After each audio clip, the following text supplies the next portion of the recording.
Hey, welcome to the AspieCast. I'm Stephen Michael, and this is an episode that I've been wanting to do for some time.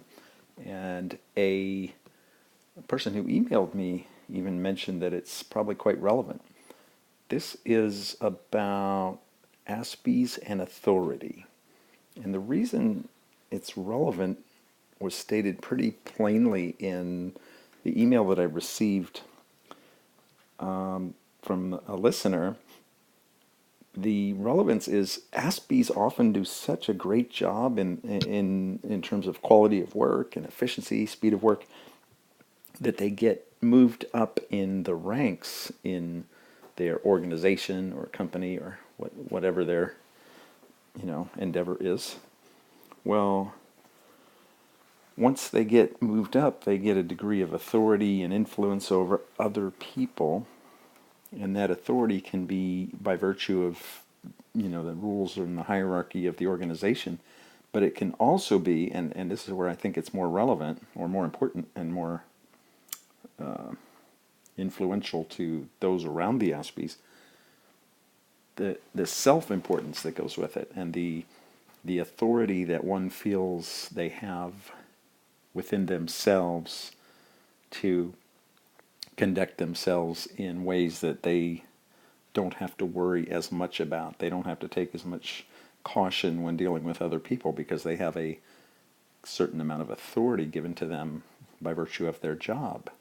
So I'm just mentioning this because authority can be given to you and apply only in the work world, and authority can be given to you and then you sort of absorb it and use it for both work and outside of work. And I think for Aspies, a lot of Aspies, at least me and probably others, if you don't have enough social contacts, the social contact at work sort of takes over and becomes your entire frame of reference. And so, if your frame of reference is having a certain degree of authority and, self-importance within your job, then yeah, you're going to probably carry that elsewhere. And that's definitely how I conducted myself, and I am quite ashamed of it. But concretely, that's the situation that I think really applied to me. The other thing that's interesting is the Peter Principle, which is something probably lots of folks have heard of and talk about. It's often talked about in the workplace when you have a sort of a manager that doesn't seem to do a good job managing or doesn't know what they're doing. The Peter Principle is just something where it says that people in general get promoted up until they reach the level at which they are incompetent. And that kind of makes sense, or the level that they can't perform. So what you end up with is an organization full of managers and directors and above who are not skilled at what they're doing.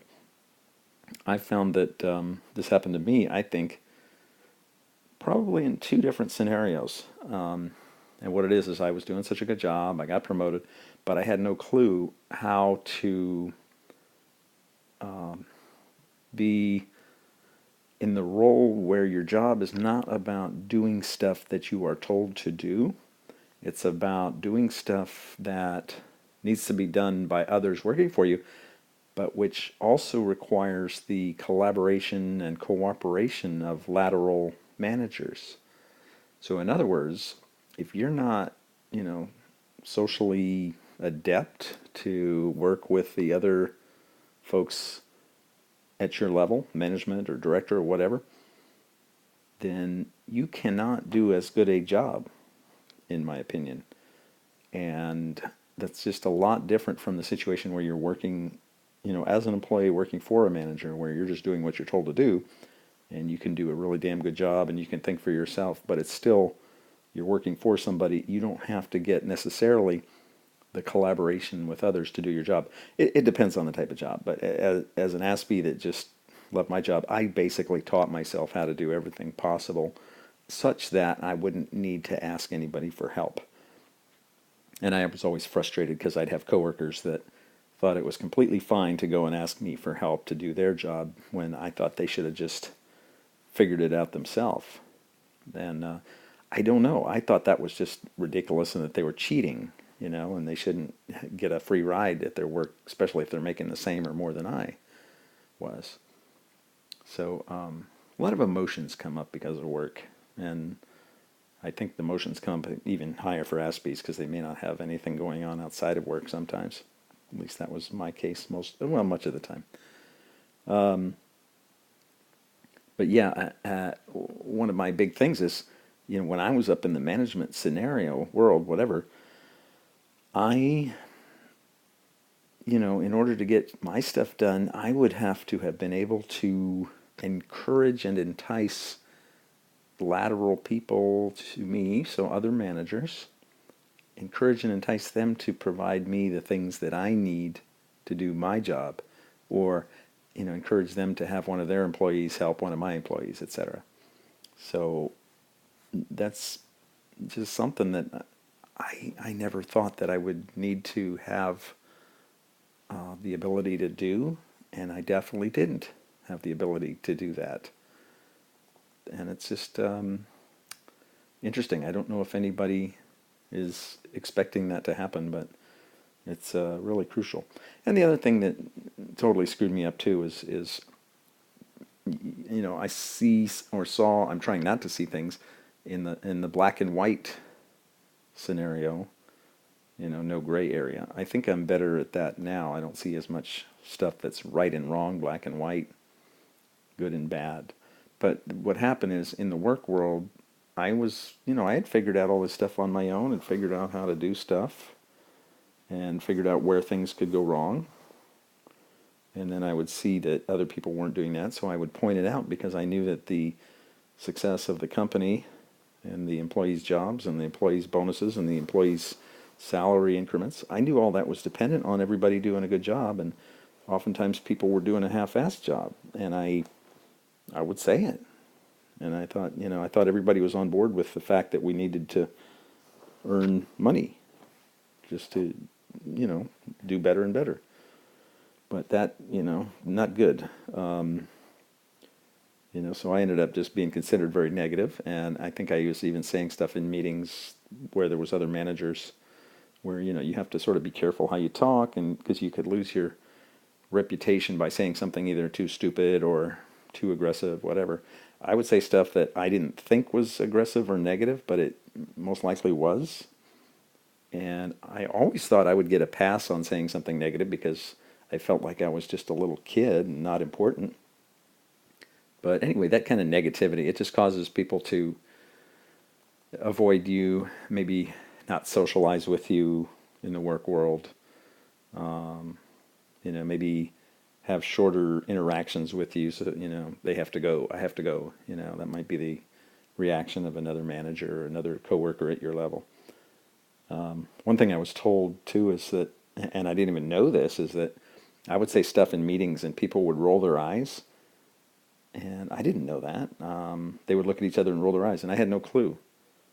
But I was told that, years later. So, pretty embarrassing in retrospect, and not something I'm proud of. In other words, it's something that really dogs me and makes me feel, ashamed in an ongoing fashion. How would I have known, though? I don't know. So I guess it's, even though Aspergers is something that can help me understand that maybe it's not my fault, that doesn't entirely get rid of the absolute shame that came from eventually being told very sternly, that I was doing things in certain ways that were just not appropriate. Or in one case, told I am not endearing myself to others, which I had no clue what that meant. I thought it was funny.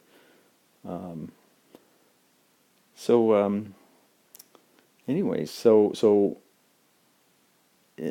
I guess, in general, I was never aware I was being critical in a negative way.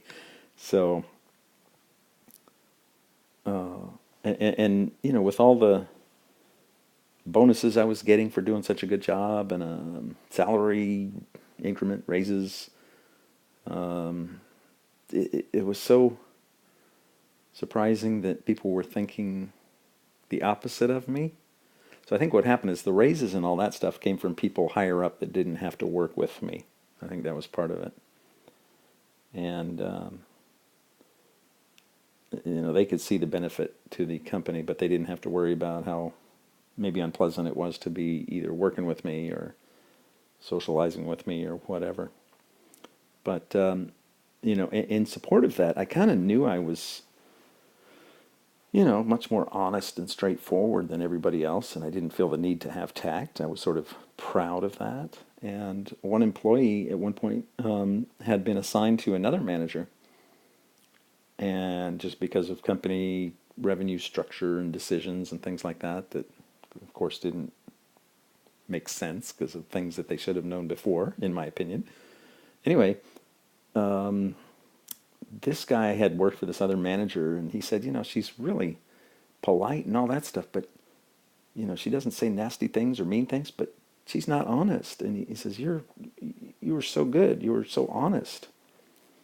And so I felt that was the most wonderful compliment.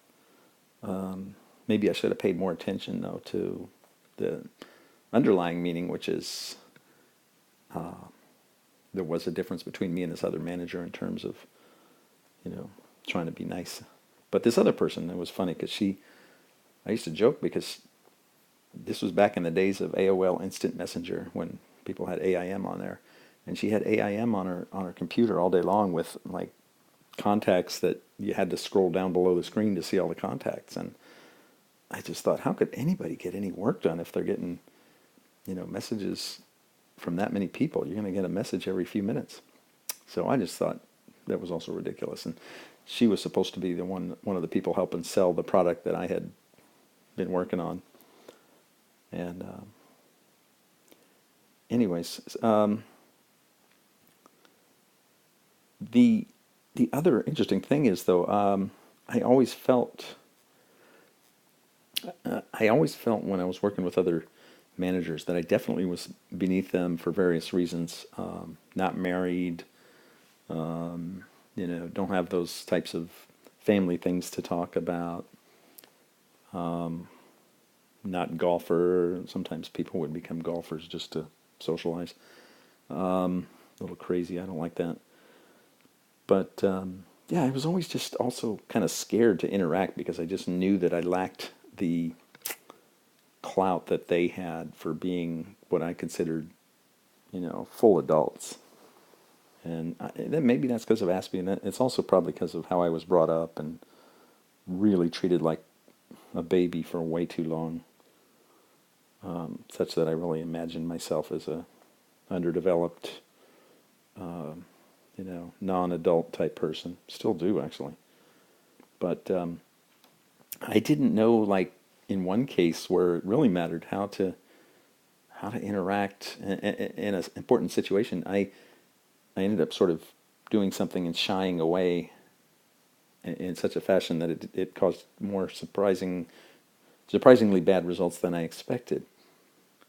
Although I did recover from it. But basically, this was at a corporate job, and the important guy was flying in from the middle of the country to talk to us and have us present, information about some issues that we were working on and optimizing and all that. We were a bunch of engineers, with different domains. And so I guess the people that were my lateral managers, they were putting together like a PowerPoint presentation, that was combined different managers' presentations into one PowerPoint that then they would, present on the screen when this guy came in for the meeting. So I gave my presentation, I guess I gave it on a disk drive, or I hate to say floppy disk because I hope it wasn't that long ago. Maybe it was a CD. Anyways, it definitely wasn't a USB stick. Gave it to this manager sort of very quietly, and he was probably my same age, but he was much more social, and he had very good, ongoing happy chatting with the other folks. So I was lateral to him and the other folks.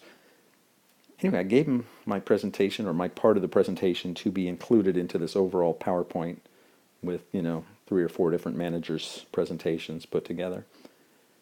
And I sort of snuck out, or I just tried to give it to him very meek and mildly, in my opinion. And I didn't know if that was sufficient or right, but turns out, get there the next day, in the morning for the meeting, and what do you know, it's not in the PowerPoint.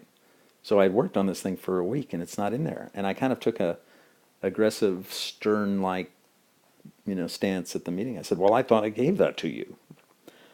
But honestly, I had this clue in the back of my mind that because I didn't know how to properly say, here's this thing, would you be willing to put this in your presentation, or is there anything I can do to make sure that it'll be in there?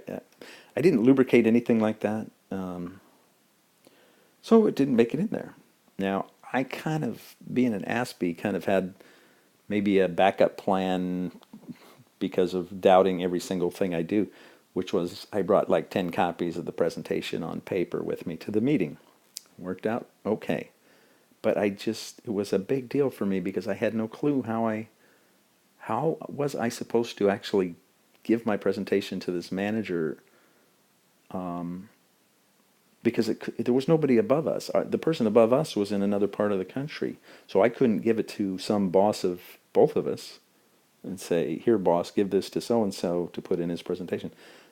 It was a very common situation at work, right? I have to be able to, entice somebody to take my work and incorporate it with their work. So, yeah, it was just a big fail in my opinion. But now, how does that relate to authority? It doesn't. It just relates to the fact that I was without a knowledge of how to conduct myself with authority. But if I thought I had authority, I mean, even authority wouldn't have worked there. In that case, it had to do with social lubrication and stuff. Maybe just being able to know what to say. And I just had such an empty space in my head when it came to that stuff. But I think from that point onward, maybe I got, I think I got more exposure to things that forced me to interact with managers, and end result is I ended up feeling like I had some authority and some confidence that I didn't have, at that time. And unfortunately, that really backfired because that went over into my rest of my, parts of my life. But I'm sort of going back and forth in time here, so I apologize for that. Maybe it's just the way I think is all over the map. But the authority that I was sort of given at another company, so I was, just prior to this, I was talking about a corporate job, and then I left that during the sort of tech boom for a startup company, and the startup company had just as many good things and bad things as any corporate job would have, including the Peter Principle. But I felt, I was doing such a good job, getting raises, all that. Felt, started getting overconfident and probably too big for my britches, you might say. I still don't know what britches are, but I think they're pants. The end result is I ended up having, a couple employees and was sort of independent. Didn't have really anybody telling me what to do because I was always good at predicting what the right next step was. And I think I was respected for that. But I got more and more both accolades and probably disconnects from people because I got more and more self-confident. And I think that's one of the things that I may have learned over time is, you can get lots of things going in the good direction, but it can screw you up if you get overconfident. So you got to be cautious. And I think because I was always not confident, the overconfident, I overdid the overconfidence, went way over the line. And that's just I don't have a solid example for that, but I can say how it affected in my personal life a little bit. Just a random example. Again, I felt this level of overconfidence and sort of self-importance based on my work authority outside of the office. And an example is that I had two kidney stone events, maybe 10 years apart. But so the first one, no big deal. I mean, it was a big deal, but had nothing to do with what I'm about to say. And yeah, it was a trip. I learned that kidney stones cause so much pain that you can actually throw up from the pain. I wouldn't have guessed that you could throw up from something that has nothing to do with your stomach. But I also learned that morphine was just absolutely incredible at ridding all of one's worries. I mean, just it was an amazing feeling to feel totally worryless. And again, I may have mentioned this in another episode, but it makes total sense why people can get addicted to opioids. The feeling of not having worry is just so powerful and so memorable. It's insane. Anyway, the second kidney stone, I go in to visit a doctor, I guess a urologist, and in the doctor's office, they take me into the exam room or whatever. And so first comes in a assistant of some sort to ask me about whatever's going on, and then maybe that person takes notes, and then that person leaves, and then the doctor comes in later. Well, I was kind of pissed off because I thought I should have been told after the first kidney stone, what should be a better diet to prevent a second kidney stone. I thought that, because they detected what was in the first kidney stone, it was like calcium and phosphate, they could have given me some dietary ideas or something. That maybe if I stopped having so much calcium, or I don't know what. I was kind of just angry about that, but I wasn't trying to say I was angry. I was just saying it to this assistant, the first person that walked into the examination room. And I guess he took it.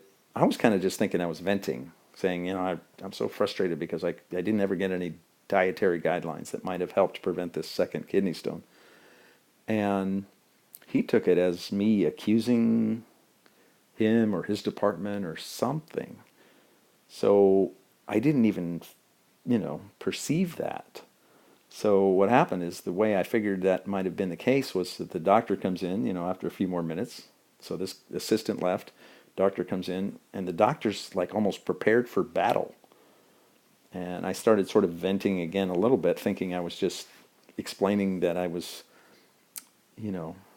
frustrated that I got into this particular point because nobody gave me any advice on how to prevent another one. It was just like, okay, kidney stone's gone, whatever.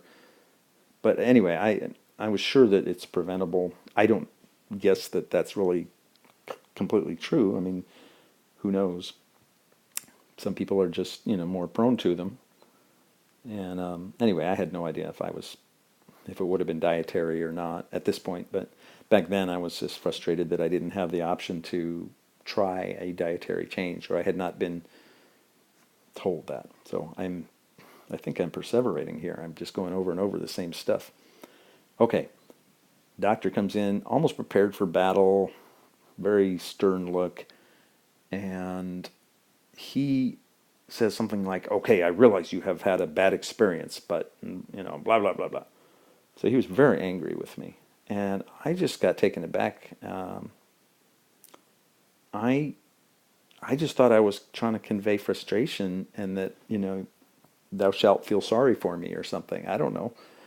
So it just, in retrospect, I realized that this doctor may have thought I was accusing him or, his colleagues of not doing a good job. And I think part of that is because I felt the authority and the self-confidence to be able to convey that, and probably it was like under the radar and subconsciously, but I was conveying some form of disdain for the way I had been treated, and in a way that made me sound like I thought I was super hot stuff and I should not have been treated that way. I think that's what came across. So it got kind of ugly from that point onward, and it just was very unpleasant. And here I was trying to deal with a kidney stone situation. But I think what didn't help it also is the tone of voice and lack of prosody, not having a smile. I don't know if other people are out there, but I had mentioned in another episode that there's information out there about Aspies not really being people that smile, and I definitely, don't see myself smiling even when I try to think about smiling. I take a picture and I'm not smiling in the picture. But tone of voice, lack of prosody, I think that stuff also contributed, on top of my self-importance that I sort of walked in there with, and maybe didn't entirely realize I was thinking I was self-important. It was like a two-part thing where on one side I thought I was just a helpless little, underdeveloped non-adult, so I thought I should get away with it. And the other side, I think I was just trying to push the envelope. Anyways, that was something I just don't like to think about. And another one, personal relationship. I had two relationships, 4 years each, and I was so in love, it was great. However, in both cases, there was no physical intimacy. And at some point I'll talk more about that in another episode. But it's interesting because I was totally in love, and I think my partners also, maybe to some degree, were feeling the same way, at least during some of that period.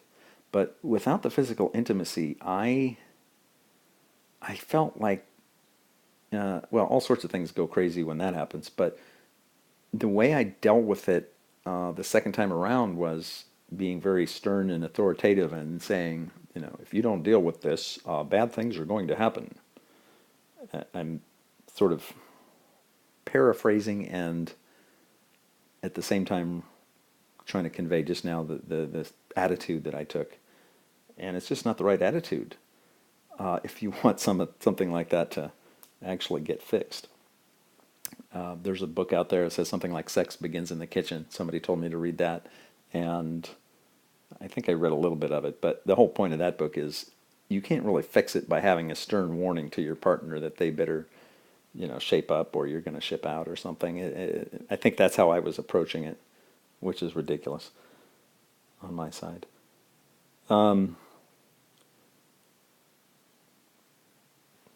But in general, I think that and maybe in the doctor's office, it did come through that I was talking down to people. I think maybe that's and at work as well. And I don't know if I knew I was talking down to people. I just knew that I was always, in my whole life feeling, that I wasn't good enough, or that I wasn't, up to par with all the other people my age. So I thought if I was, talking confidently, then that would be okay. But I think I was actually talking down to people, maybe as if I was their dad. It's not a good thing. But yeah, in general, when you're doing that with people who are not necessarily needing to be in support of you, be your friend, be around you, whatever. You talk that way, and again, it could just be a tone of voice, but lack of smile obviously doesn't help. You talk that way, and I think there's two lasting effects that could happen, or that did happen to me. People sort of see you, if you're not a big, tall, imposing guy, people are going to see you as less important and not worth, even bothering to have any feeling about how you treat them. Just like, oh, okay, this guy doesn't matter. He's a nutcase or something. Um, so they're gonna, they're just not gonna value anything you say. Um, and then, the not valuing of what you say all of a sudden really hampers your ability to do the kind of collaboration I think that you need to do for work, especially. And then in the case of the doctor, just the doctor wanting to help me with my problem. Um, the the other thing, is that people may sort of just devalue, but I think also people will avoid you, and so you don't have situations come up where you might have a random conversation with somebody that, if you did, little problems might get solved that then help solve bigger problems, or they lubricate the ability to get together later and solve bigger problems. And that's just from little small interactions, I think.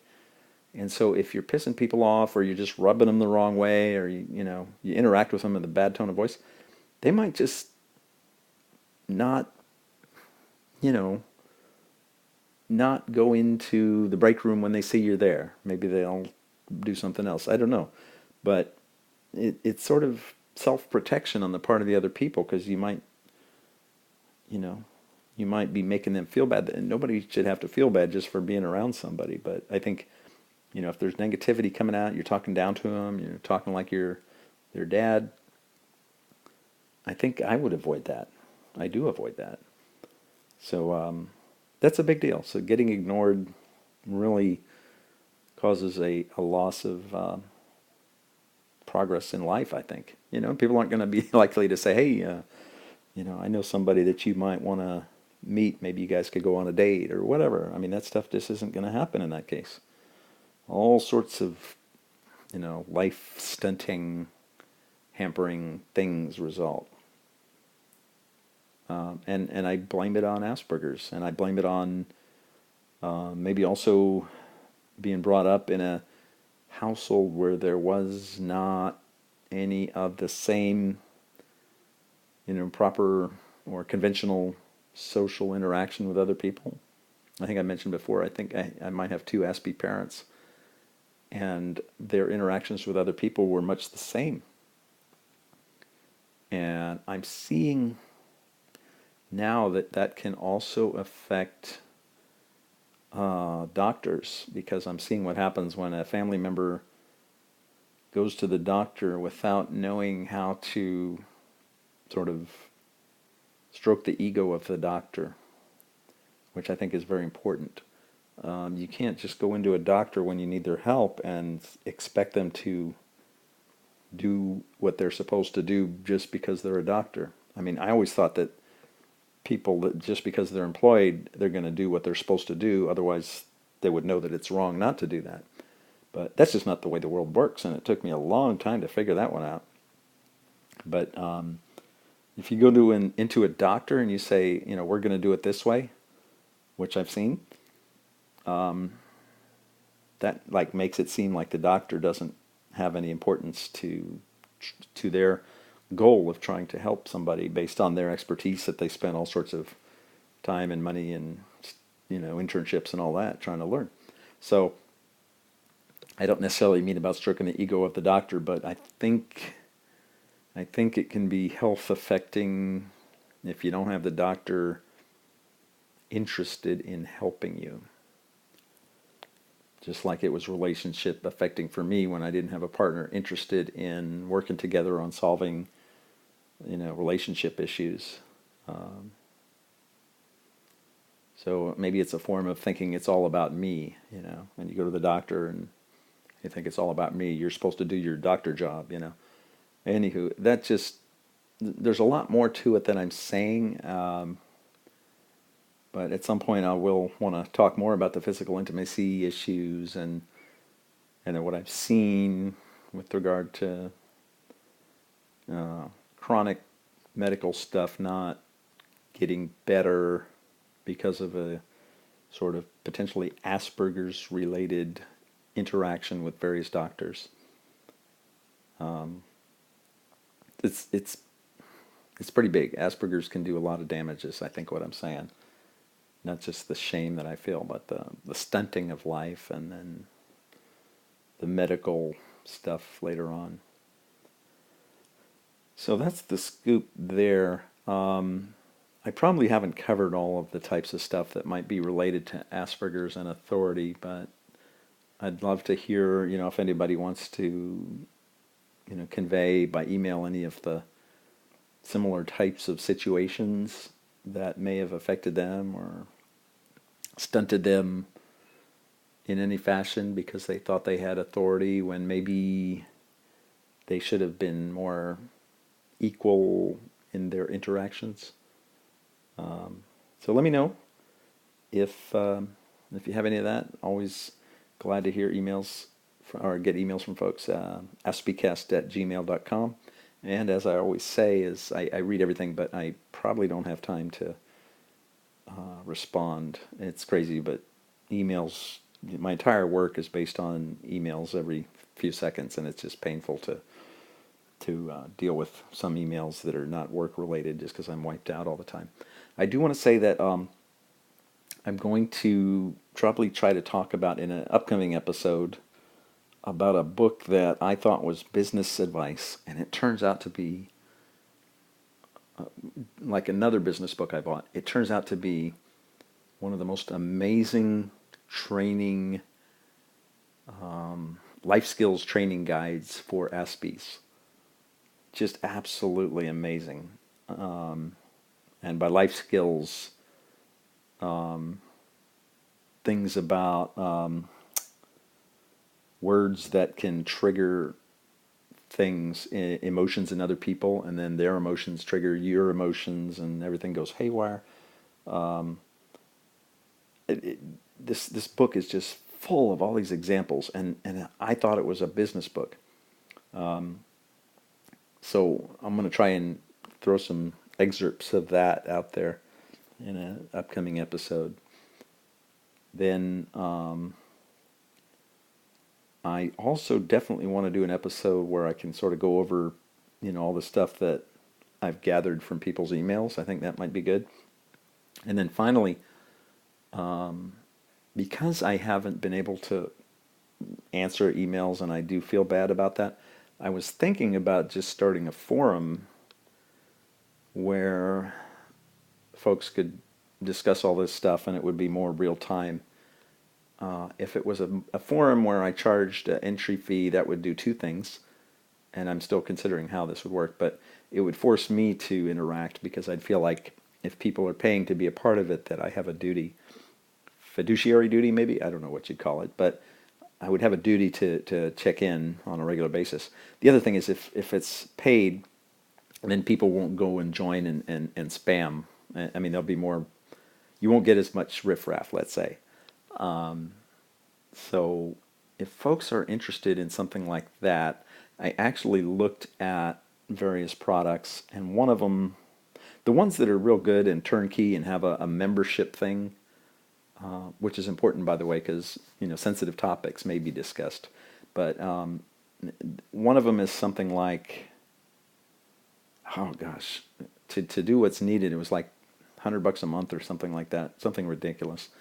That would be doable if there was enough people paying $10 a month, but I'm not sure if that would work for folks. Anyway, if that's something that you guys are interested in, any listeners, feel free to email me. But the other option is something cheap, but I don't want to do a cheap membership thing that can go haywire because it takes effort to get rid of the spam, or it takes effort to keep updating the security settings of WordPress and all that stuff. That's extra hassle, and I don't want to do it myself because things can go wrong. And if I don't do it, the site could get hacked, and we don't want people's information getting out there. And then if I have somebody else help with it, then other things could go haywire in the future, and it depends on the personal relationship between me and the somebody else, and that person lasting into that. And what if I piss them off and everything goes haywire? So I'm really just looking at this potential turnkey thing, cloud-hosted membership forum, but it's expensive enough that I don't know if it's doable unless there was, 10 or 20 or more people interested in something like 10 bucks a month. I don't know. All right, so feel free to email me your thoughts, AspieCast@gmail.com, and we'll talk to you next time. Thanks a lot.